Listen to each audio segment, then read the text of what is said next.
It was funny. We were talking the other day about, I think we were telling this story.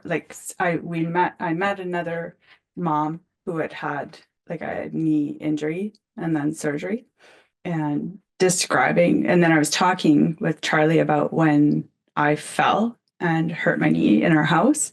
And it's so funny. Like I'm an overreactor. I don't know if you've noticed that. But like if someone's hurt or sick, like I like that part of caregiving.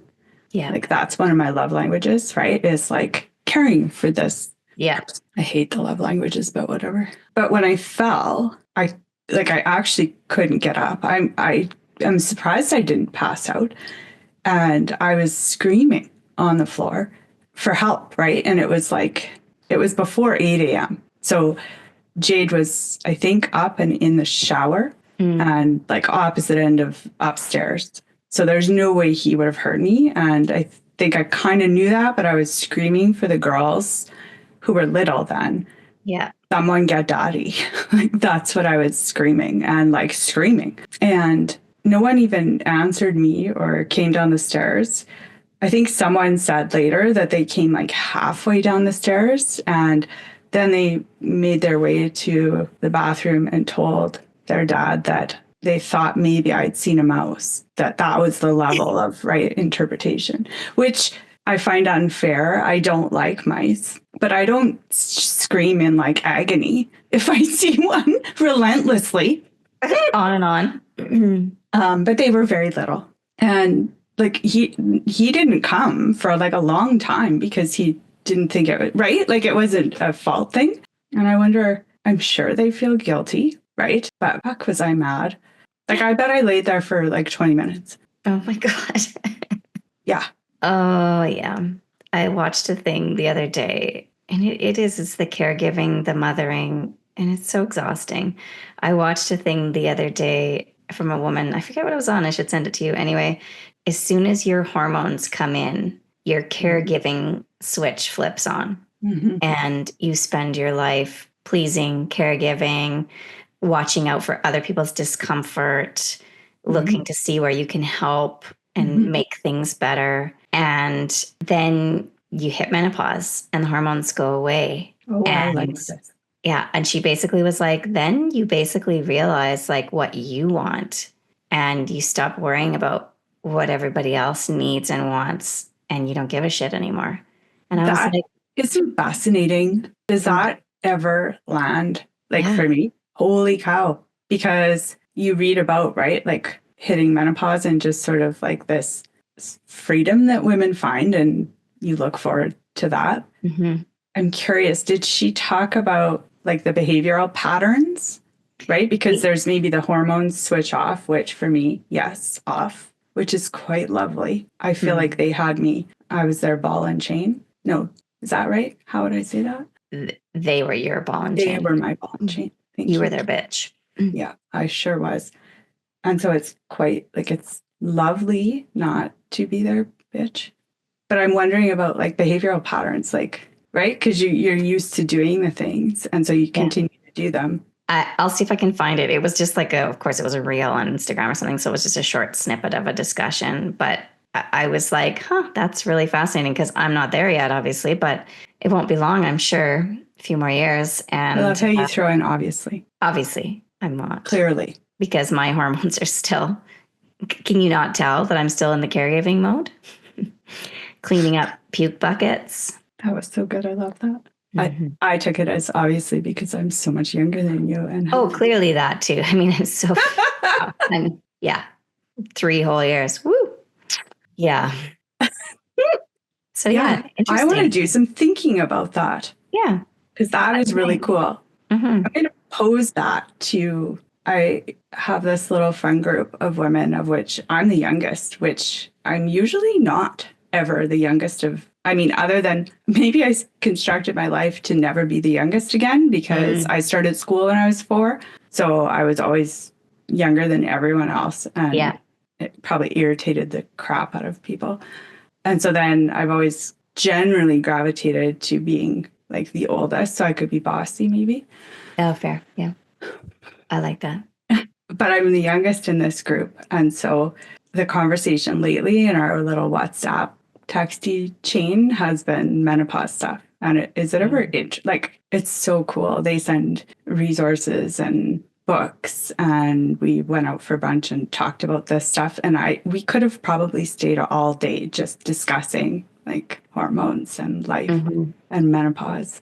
I'm looking forward to years, please, of not being at the sway of hormones, because I didn't enjoy that at all. Yeah. I think mine are maybe more balanced than a lot of people's, but I still definitely am affected.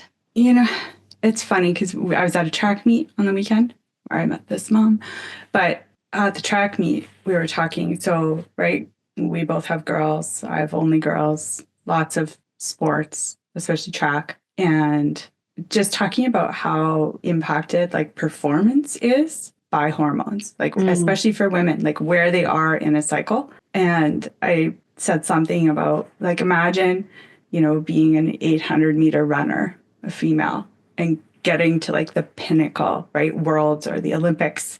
And just by virtue of schedules and your body, you could be in the absolute worst possible moment. And I'm like, it just doesn't feel very fair. And I get it. You can't really accommodate for, right? You can't. You just can't. But it impacts so much. Yeah. Yeah, that's very true. I feel like for a lot of elite athletes, maybe they mess with their schedules so much they don't get a period if their body is like, uber. Well, then they're not healthy. Like that's one of the markers, right? As parents that we learn, like this is the problem. Yeah. So, but then I also think, are there lots of people that then like go on the pill to skip a period or something so that they can... The athletes that I know, like, and I only really know the running world. Yeah. Right? They don't love taking anything that... I feel like it would mess with your performance worse. Yeah. Yeah. Fascinating. Anyway, I look forward to the days of maybe not giving a shit as much. I don't know. We always have that discussion too, right? It's like, I'm losing sleep and picking up snotty Kleenexes and puke buckets and doing all the gross work, right? Mm-hmm. And like, here's this. What did you want now? Oh, you want me to make you a fresh pressed juice? Okay, I'll do that. Oh, you need this now? Okay, I'll do that. Mm-hmm. And it's like when I'm sick, not that they ignore me, but it's not the same level. And maybe it's because I don't lie in bed moaning. Maybe, but I think you're onto something more than that, right? Yeah. We've taken on a role by virtue of like cultural conditioning and hormones and, the lives that we've structured. Yeah. Where value is ascribed by caregiving, basically. Yeah. So you fill up your caregiving value tank, right, by doing these things. Whereas for them, that's not where they perceive their value. No. Maybe. And on the one hand, I'm happy that my 16-year-old daughter doesn't feel the need to be a caregiver for me. But I'm also like, rude. Well, right. It's funny because over the years, I've tried multiple, like, sort of like giving children, here's your responsibilities. And there were like, there's times in life where things just work really well because of like the light of the moon. I don't know. And they just did the things they were supposed to do. And we got in a real pattern. And then it was not even, you didn't even really have to think about it. And then like COVID, and then we moved houses, right? So like those kinds of big shifts like change things. So that we had a lot of family stress during COVID, and then moving a couple times in 3 years. Mm-hmm. And so then I got out of the habit of like, these are your things that you do. And lately I'm like, no, let's get back on that. And I have one kid who, like, I only have the two at home. And the one who's older, you don't even have, if you tell her one time that your task is to unload the dishwasher, she will unload it until her death. She doesn't have to be asked. She just does it. And it's just seamless.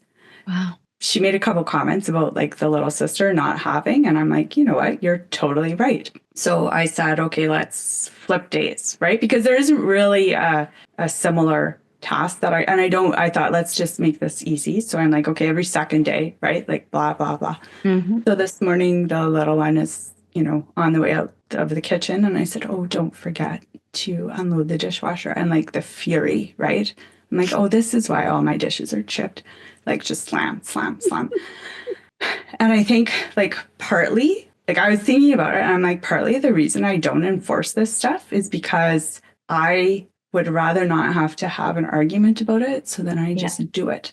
Totally. Yeah. And I feel guilty about that because like one of them's grown up and moved out now. Yeah. Right? Like, what did I not teach her? Because my dad used to call my mom a martyr when he was really angry.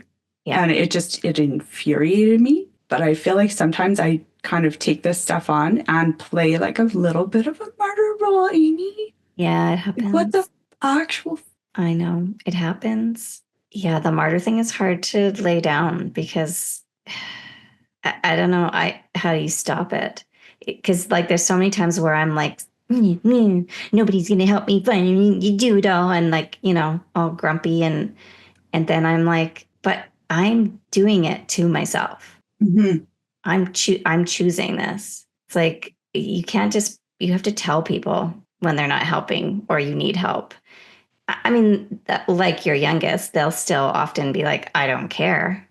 Yeah, she does not care. That's what Jules is. Not my problem. Yeah. She's like, then Yeah. you do it if you care so much. I'm like, oh, that's not the point, but okay. I do feel guilty about that though, like having the one gone, right? Yeah. And then realizing like all these missed opportunities and then unpacking kind of like, okay, why? Like sometimes it was just easier, right? When you're threadbare, rather than having to like go through the process and be like the support person and the cheerleader and all that, it was like, oh, it's just way easier actually if I do it myself. Absolutely. But I like constructed myself into like this world of impossible. Yeah. And didn't serve her. No. I didn't teach her the stuff that like life skills because I think a little bit like if my value comes from doing these things, but then I'm getting you to do them, where am I going to get a feeling of like, okay, I hit the mark today. Yeah. I did everything. Yeah. So I get a gold fucking star. Yeah, exactly. If I'm not the one doing it all, then I can't feel martyred and I can't feel accomplished. Yeah. I don't know. I find I'm really have always been a bit of a control freak. Oh my God. I was like, is she going to say control freak? Because weird. So am I.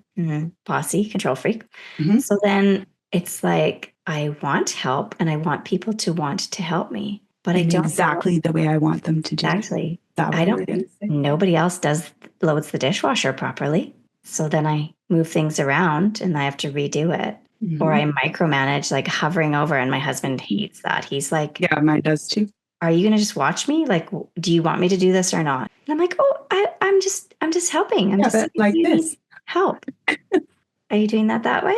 Oh, okay, cool. And like, he knows that I'm just like, what are you doing? But like, I try so hard because I'm like, he won't do it if I hover. I have a beautiful example to illustrate this. Back in university, when I was doing that women's studies degree, for one of my classes, we read the novel Woman on the Edge of Time by Marge Piercy. I don't know if you've read it. I have not. Okay. I don't know that I advise reading it because it's like one of those futuristic, terrible ways the world could turn out. And it was all about, and I barely remember, but I remember it was like severe water shortages, except for the really rich people. And so basically what's about to happen right now in our world. I don't know. But that coupled with like the age I was, right? And, just really like imprintable. And then parents, farm, depression, water, wells, all of that. Except that my parents were never big water conservationists because they had a beautiful well. Anyways, we watered the trees, which they needed or they would have died. But it makes me crazy when people leave the tap run while they're doing dishes. And it's funny because my mom's mom did. She didn't fill the sink up super full. And then she just left hot water kind of running as she ran the dishes. What? Like just a trickle. Yeah. And my mom did not. And so I picked up the way my mom did it, which is you wash the dish, you turn on the top every time, rinse it, right? Okay. Exactly. So that's how I roll. Yeah. So that's how I've continued to roll. And then my husband says, you know what? Like I'm going to do the dishes every night. Instead of just, oh, this is wonderful. Thank you. Right. I am sometimes drying the dishes or kind of cleaning up around the kitchen, it actually makes me feel like my head is going to pop off because he leaves the tap running. And so I would kind of like surreptitiously go by and just like turn it off like 14 times. And it infuriates him. And like over and over, like we're each very, very frustrated with the other person. And he's of like the mentality that, okay, so how much water actually is it? And where does this water go? And what do you think is happening? It's not a finite resource, right? It's going somewhere and getting treated and right, then making its way back in. And I'm like, okay, that makes perfectly logical sense. But I cannot, right? And then I shoot myself in the foot because now him like going towards the sink, like it just, I can feel both of us sort of brace ourselves for like, all right, how far are we going to go tonight? Now, does he run it into the same sink with the soap, or does he run it into the other? He runs it into the. Okay, that I can. Not my grandma's style. He runs it. He like kind of like normal other people's style, I think, probably. Well, so my husband will turn it off and on to rinse, but he will rinse it over top of the soapy water. So it gets higher and higher and less soapy. Mm-hmm. Mm-hmm. So now we have to add soap. We're using more soap. Right. We're going to potentially overflow the sink and slop around places. And then to me, I'm like, that water just gets dirtier and dirtier.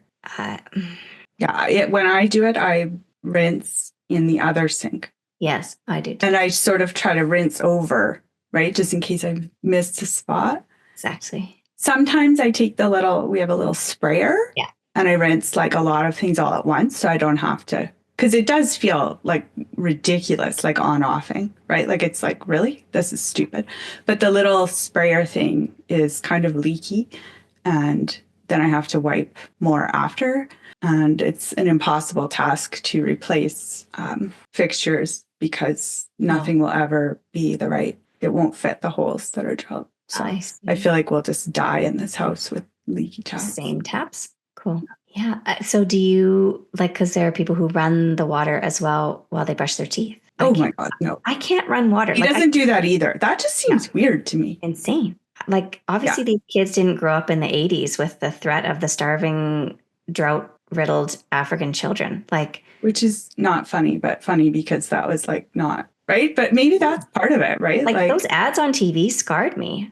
I didn't have a TV, so I didn't see them. Oh, I only had I would flip through like Newsweek and Maclean's and I just had the 3 channels, but that was enough. Anyway.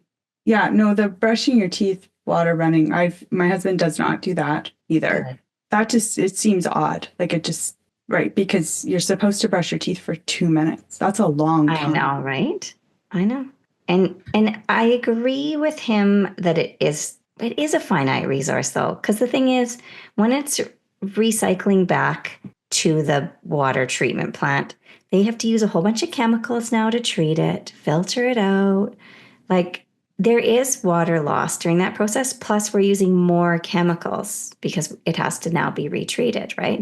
Yeah. So there is an environmental impact. Yeah. And I feel guilty about all of that. And I wish I had a gray water system and I wanted when we were toilet. Yes, that house. I wanted the gray water system. Yeah, I would feel better about that. But then I'd be like, ooh, but is this water clean enough to flush my toilet? Well, yeah. I know, but Anyway. Yeah, I do. I would like to we don't have on this house, what is it where it collects the rain? Oh, rain barrels. Like I would like that for watering my plants because it's better water anyways. Yeah. I've always wanted the gray water thing, but that now seems logistically impossible. Yeah. It's hard to retrofit a house with that. But it's funny, right? We probably all have like our little things, right? Where the guilt is just enough to push us into either like modifying our behavior or feeling horrific. Yeah. So it's easier to modify as much as we can. And then there's the stuff that's just out of our hands. Yeah, I know. And I sometimes I'm like, is my kid that takes a freaking 20-minute shower and I'm like, stop it, stop. One day, and this is my latest, I've been saying some iteration of this forever, but my latest thing is to be like, in 20 years, when we run out of water, you're going to wish that you had that to drink instead of washing your hair for 20 minutes. Okay, this is interesting. You brought up something that I've been thinking about lately because I keep reading right? It must be zeitgeisty, right? But like the angst of the generation. Yeah. And my youngest came home the other day and explained how a teacher, she said, screamed. I'm not convinced that it was Raise the screaming. voice, because Yeah. I scream apparently all the Spoke time. loudly. Like Yeah. literally Yeah, just I doing don't it. trust any judgments on volume, but they got a lecture about some behavior. And the thing, like, she was very offended by this because she wasn't party to the, like, she just felt like the whole thing was unfair. But one of the things he said was, I'm so disappointed. I thought that you, to the class, would be the generation to change this thing that you, right? And that just bothered me. And I know he was upset and, frustrated by these students and whatever this behavior was. And I get that. But I feel like for like a lot of years, it's been, okay, it's on you guys. You have to fix the environment and you have to fix the social problems. And I don't like seeing them like grow up and like either want to check out or be so riddled with anxiety. It's like, well, duh. We're telling them that everything is ruined. The economy is ruined. Social programs are ruined. The environment is ruined. So good luck. And it's like, well, no fucking one to grow up and they're like, I need 41 different kinds of medication and I can't get out of bed and I don't want to participate. It's like, why? What were we doing? I know. But I do feel like we've gone backwards for In sure. what sense? Like, what do you mean? In terms of the environment and things like that. It's like in the 80s, we were guilted into like, oh, there's a hole in the ozone layer. Oh my God, fix it and stop using all these things, right? And so we did. And we did. We did. Remember? Yeah, great. Wonderful. Well, now I look at Shein and all the makeup and the Sephora and the clothes from places that come and they're washing up all over Southeast Asian beaches. Yeah, beautiful Bali beaches are covered in rags from factories that like can't pump them out fast enough and can't use them all and discard them. And, my kid wants to buy 10 kinds of toner from Sephora. And it's just like, so now, this is the generation that I thought was going to care more or be able to do more. And now it's almost like it's so overwhelming and too much that they're so riddled with anxiety over it. They've gone the whole other way and they're like, well, they self-soothe, right? With their bones. And it's like, right? And shop and want and watch reels all day long. Yeah. That are not about, which philosophy do you ascribe to, right? It's like, look at this toner. It totally changed my face. Yeah. Yeah. Anyway, I don't know.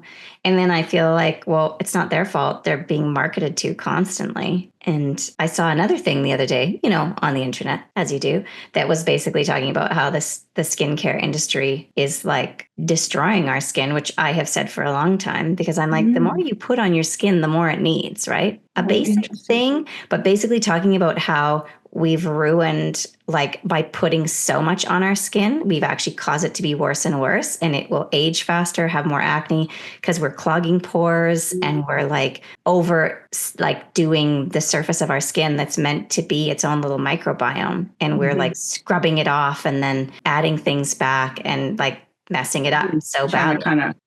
And basically it's like a vicious cycle, but they've created it on purpose to make you, oh, well, now you have this. Oh, here's a product for that.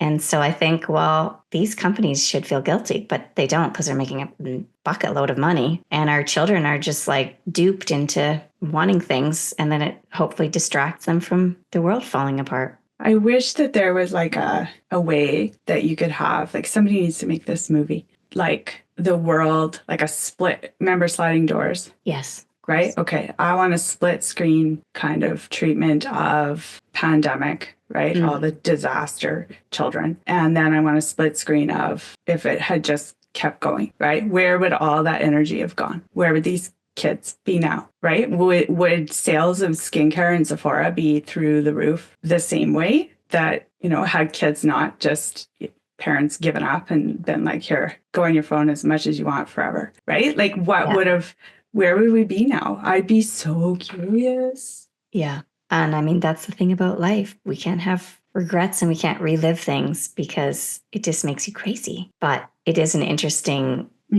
thing to think about. like where these paths diverge? Where do we end up as a society? Well, because I have, right, like the three girls, different ages, right? So Stella was like, I don't know, grade 10 or something, Yeah. right? So she passed those kind of like cuspy, like Preteen. tween. Yeah. Tween. Yeah. Years, right? So she'd already sort of like gone through the angst in a sense and made it. And then Soph was kind of plunked in the middle there, but Charlie was like preteen and fully in, fully committed, as are all of her friends. Yeah. Yeah. Like it is just, that is all of them. Yeah. Yeah. It's fascinating. Once again, I don't have the answer. No, I don't either. I like thinking about it though. Like I really do, right? Because it's like the turning points, right? Where the kind of somebody put their thumb on the scale one way or the other. And then I like understanding. Like to me, I can see the value in just sort of being like, well, we're here. So now what? Yeah. I like to kind of think about, okay, well, how do we get here? And now what? Yeah. I don't know how useful it is. Yeah. Not always useful, perhaps. Oh, I was thinking about something that is super off topic. Great.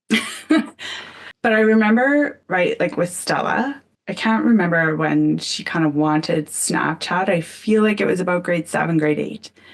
Maybe grade 7 was when all of her friends had it. Yeah. And I was like, no. I'm right. I'm just, this is where I've drawn a line and it's like in blackest marker. No. And I was super firm with it. And she would always kind of like go in the sunroom and sit on the sofa and read or go on her phone. And she just seemed sad for like a few days in a row after supper. And one night I was like, what's wrong? And like she hadn't come to me or anything. She was just sort of blue. And I asked what was wrong. And she said, well, I'm not really talking to my friends, at night and blah, blah. And I'm like, well, why? Well, because they're all on Snapchat. And I said, well, just text them. And she's like, they don't do that. Yeah. And I was so angry and I felt so guilty. And so I was like, okay, so we had like limits on it and everything, but I caved. I didn't cave, but I decided, I guess. Yeah. And then with Soph, it was probably like the same age. I can't really remember. And then with Charlie, it was like the door opened so early. And she's the youngest. So that I think affects like how you parent, but has like a couple friends who are like the oldest. And those parents were like, oh, what? Right? Like, no, never, And I was like, I know, but here's the thing, right? And I said, this is what my intention was, and this is how it turned out. So I'm not going to do the same thing.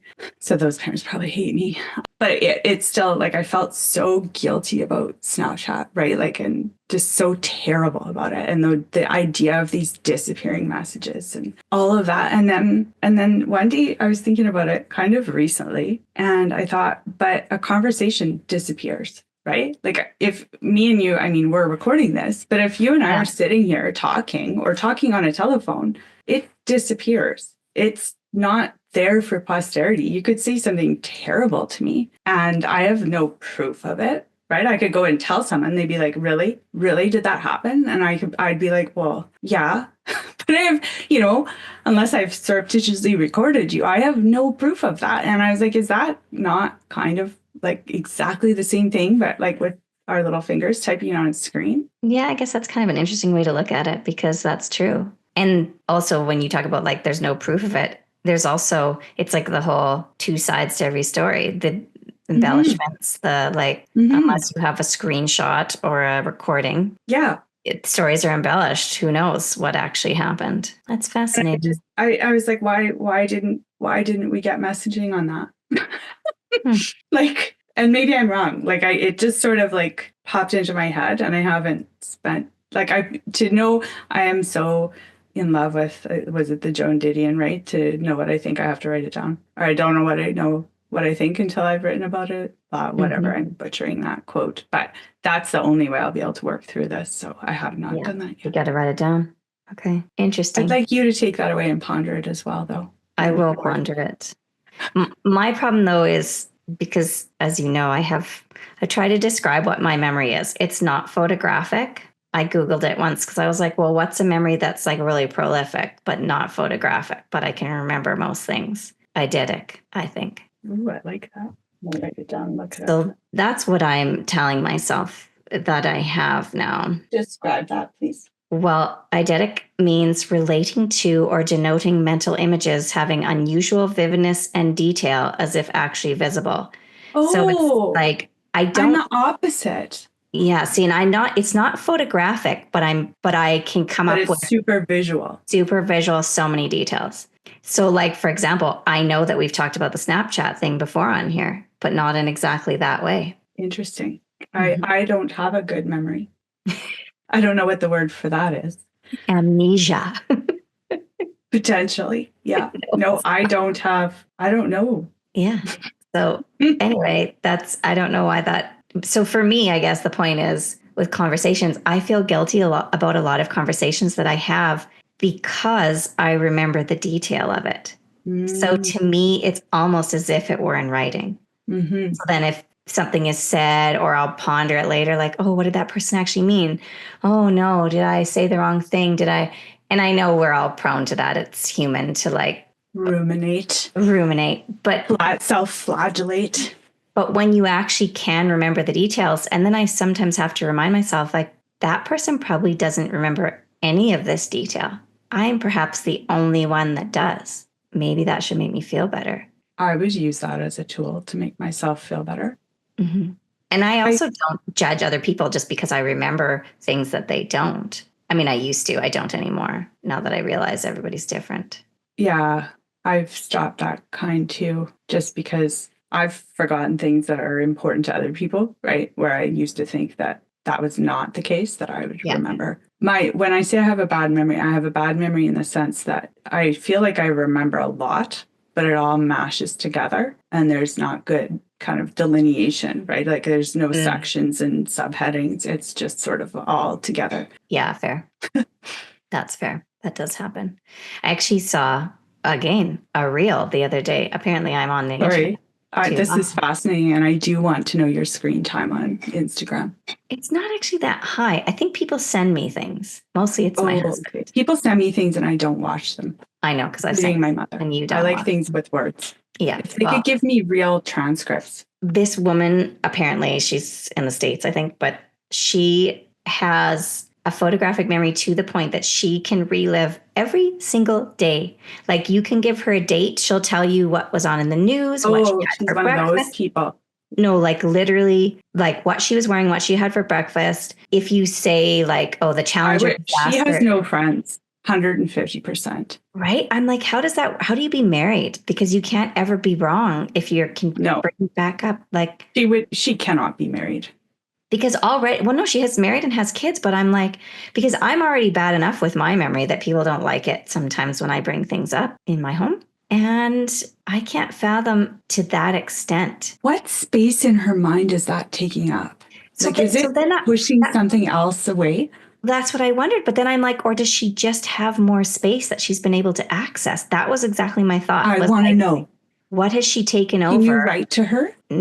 No, it wasn't her Why? posting it. Someone else posted it. It was like an interview with this person. Find her and ask her, right? What are you missing? Or do you even know? She wouldn't know what she was missing. She wouldn't know. But fascinating. Oh, that'd be gross. I have such detailed I memory. have enough to That's kind of not guilty. remember things that I don't want to remember. Yeah, fascinating. Like, talk about feeling guilty about things. If you can have that kind Well, of a because you could recall. never let them go. No, never. Terrible. Oh, So that's what she's missing, probably, is the ability I'd to want a stroke, go a very particular stroke.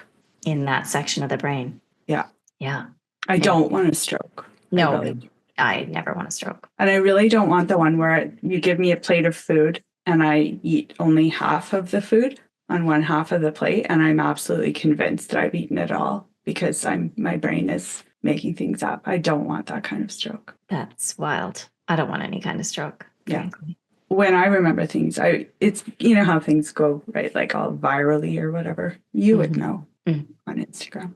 There was something about being able to like, can you picture a thing in your mind? Can you? Obviously. Yeah. No, I can't. Like if I try to think of an apple, like I can sort of like see like a flicker of like either a stock photo or like I can't call things up. Oh. Like there's not a lot of pictures in my memory at all.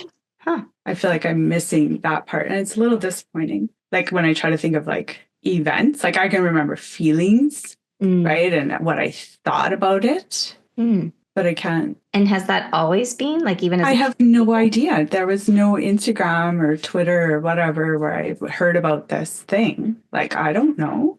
Maybe I've had a stroke and it just took that away and I didn't know. I don't think that you've had a stroke. But yeah, like I was like, oh, like even when I dream, I don't know. I've never remembered images from dreams if I try, right? Like for a while, I did the thing where you keep a notebook with a piece of paper and a pencil and write down the stuff. Like I remember like long stories of things, but it's not going places or anything. It feels rather disappointing because isn't that like, could be really fun. I suppose it could be fun, but you don't really control dreams. So I guess. True. Very interesting. Well, I do remember a lot of my dreams and I do dream quite vividly. And my daughter was lamenting the other day how she doesn't think she dreams because she doesn't remember her dreams. Oh, she still dreams. She does. And then sometimes she will remember something, but she's like, I want to be one of those people that like can remember all their dreams. And she has a good memory for very specific things, but not detail things like me. So I wonder if there's a correlation there with the type of memory that you have. I really like this subject. What is your earliest memory? Earliest memory? Mm-hmm. I think it's my mom was home. Oh, I think I was like 2. I was super like verbal. Yeah, me too. And I had these little baby books. They were a little hardcover. I loved those books. And I was sitting on the sofa and I was reading it. And I remember because relatives came over and they were just all aghast and thought I was actually reading it when I just memorized it. But I was like little. I think I was 2. So I remember it because I got a lot of attention. But then I remember my mom bringing home my little brother from the hospital and she was nursing him at the kitchen table. And I wanted her to come outside in the backyard and push me on the swing. And she said she was busy and she would come later. And she had bare feet and I was wearing my runners, my little sneakers. And I just took my sneaker foot and ground it into the top of her foot. So your earliest memory is a guilty one. Like... I'm actually was that like an early signal of something that should have been addressed? I don't know because my kids were never like viciously mean to me physically. It just seems like an odd choice. I mean, you knew it would get a response and you wanted a response, I guess, in that moment. So physical pain though, that's where I went. My youngest liked to physically abuse me sometimes when she was little. Yeah. I'm sure she feels guilty about it now, but her reactions were so strong, she had trouble regulating them. And so she would get so frustrated. Sometimes they would come out as a like smack or a punch or something, or biting me. She liked to bite. I remember Stella bit a kid at daycare. I felt so guilty because like I got talked to. Oh yeah. How dare you? She bit him right on his cheek. I mean, it's not funny. If I were that parent, I'd be annoyed, but yeah. Yeah. And I was like feeling so guilty over the behavior of my child that just children bite, right? But like, do you remember Yeah, that's rough. I think my earliest memory was, I think I wasn't quite 2, but I don't know how that can be, but maybe. And I have a really vivid image of going to Pender Island when I was little with my family and catching shrimp in a little bucket off the dock. They were, I don't know if they were shrimp or crayfish or what. They were like these little squirrely. Anyway, that I can just picture sitting on this wooden dock and the buckets spilling over and watching my siblings. And yeah, that's one of my earliest memories. More pleasant than wounding my mother, I suppose. I do have the one thing that sticks with me of being so mean to my mom. When I was 11, we went to the Maritimes for a family trip and we had never really been anywhere that far. Not on a plane. And we visited some friends in Nova Scotia and we were staying with them in their beautiful old house. And we had rented Adventures in Babysitting. And I fell in love with that movie. I thought it was so amazing. And I had this old like Fisher Price tape recorder thing, which God knows why I brought it on a freaking plane across the country. For posterity. I love that. What the hell? It was like a tape player with a microphone. Do you remember that one? My cousins had that. Yeah. Anyway, for whatever reason, I had brought it with me. Yeah, of course, as one does. The movie was due back. The video was due back at the movie store. And I really badly wanted to record the song. Okay. And I was recording it on my thing quickly because I knew that it had to go back. And my mom walked in right before the end of the recording, and I had the recording of it. So, thank God it's gone now. I must have gotten rid of it at some point. But like for years, I'd had that recording of me just screaming at my mom. And she was just coming to see if I wanted breakfast. And I remember like I flipped out on her so bad to the point that her friend whose house we were staying at, good old Jan, who was Australian and the loveliest woman, came in and was like gave me a little bit of a stern talking to, like, Amy, your mom was just, like, you shouldn't really. And I was Do you remember how that felt? Ashamed, so ashamed. Oh my gosh. I hated, especially for adults, to be disappointed in me. I was so ashamed. So anyway, that's when I'm like working on letting go of that This is guilt. giving me a nervous stomach. Oh yeah, no. I still feel sick about it. I still do. Guilty, guilty, guilty. My mom probably doesn't even remember. Oh. No, she probably doesn't. She has a bad memory. Well, okay, that's good. That's good then. But that is one time when I there are lots of times when I was mad at my mom that I feel like she deserved it, probably, when you're a teenager and you're just being an idiot, you do deserve it. But that was one time where, like, in hindsight, I really, and because I had that, and I never recorded over it because I love that song so much. So it's just burned into your... just burned in, and then it would come on and I would like hit stop so that I didn't hear myself losing my mind. But also because 11, right? Like at 11, right? We kind of know. We know what we're doing. Oh, yeah. No. But I and I see that sometimes in my daughter, and I'm like, there's that little bit of flip-on rage that is really easily accessible. Definitely comes from me. And I feel guilty that I've passed that on because it's hard to navigate that and deal with it. I can't ease your pain of guilt, but I can suggest that I'd be curious, right? Like, is it that you've passed it on because of how you've lived and raised your daughter? Or is there some combination of genetic influence, right? Oh, I absolutely think in this case, it's just straight up genetics. Yeah. Yes. It's just innate in you. You're born with it. So it's just something that my body talker needs to tap out of our future generations, perhaps. Yeah. Yeah. It's a lot of work. Constant work. Constant work. I wish that I had kind of persevered learning like philosophy. Like I took a class and I thought it was so hard and then I just gave up. So I read kind of books, but not like books where someone might be kind of thinking in a philosophical manner. But not right, like a text. Descartes and, right. Yeah, I've tried and then I'm like, oh my God. Blah.